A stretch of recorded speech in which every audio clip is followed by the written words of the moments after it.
스포츠 뉴스입니다. 축구대표팀 미드필더 황인범 선수가 그리스 최강 올림피아코스에 입단했습니다. 동갑내기 절친 김민재의 나폴리 입단 하루 만에 황인범도 새 유니폼을 입었습니다. 하성룡 기자입니다. 올림피아코스는 홈페이지와 SNS를 통해 황인범의 합류를 환영한다는 한글 문구와 함께 황인범 영입을 공식 발표했습니다.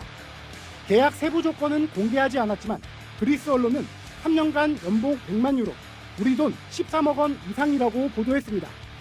2년 전 러시아 루빈 카잔에 입단해 처음 유럽에 진출한 황인범은 러시아의 우크라이나 침공 이후 피파로부터 임시 FA 자격을 얻은 뒤 지난 4월 FC 서울과 단기 계약을 하고 K리그에 복귀했습니다.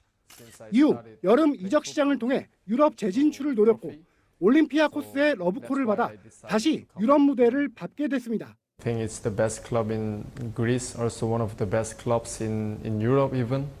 So I'm so happy to be part of this great club. 올림피아코스는 그리스 리그에서 최근 3연패를 비롯해 47차례 우승을 차지한 최강팀입니다. 지난 시즌 우승팀 자격으로 챔피언스 리그 예선 출전권을 따냈지만 어제 이스라엘 마카비 하이파에게 패하면서 본선 진출에는 실패했습니다. 황인범은 팀 훈련에 합류한 뒤 다음 달 5일 유로파리그 예선을 통해 데뷔전을 치를 전망입니다. SBS 하성룡입니다. 김민재 전 소속팀인 튀르키예 페네르바체의 팬들이 우크라이나 팀과의 경기에서 러시아 대통령 푸틴을 연호해 비난을 받고 있습니다. 챔피언스리그 예선에서 우크라이나의 디나모 키이우가 선제골을 넣자 수천 명의 페네르바체 홈팬들이 러시아 푸틴 대통령을 연호합니다.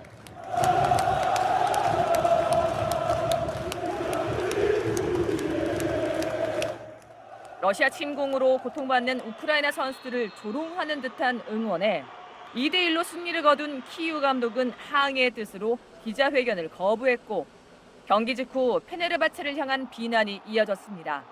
유럽 축구연맹은 비윤리적인 행동이었다며 조사에 착수했습니다.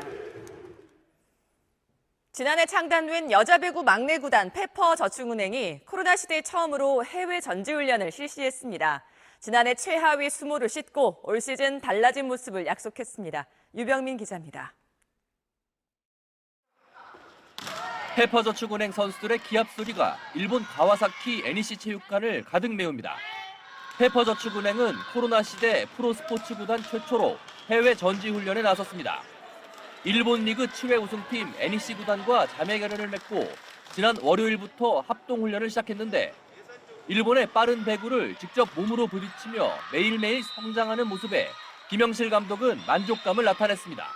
한 발 빠른 배구, 그런 배구를 한번 우리가 배우고자 해서 왔는데 적응이 조금 돼가는 것 같고요. 전지훈련 온 것을 잘 왔다고 생각을 합니다.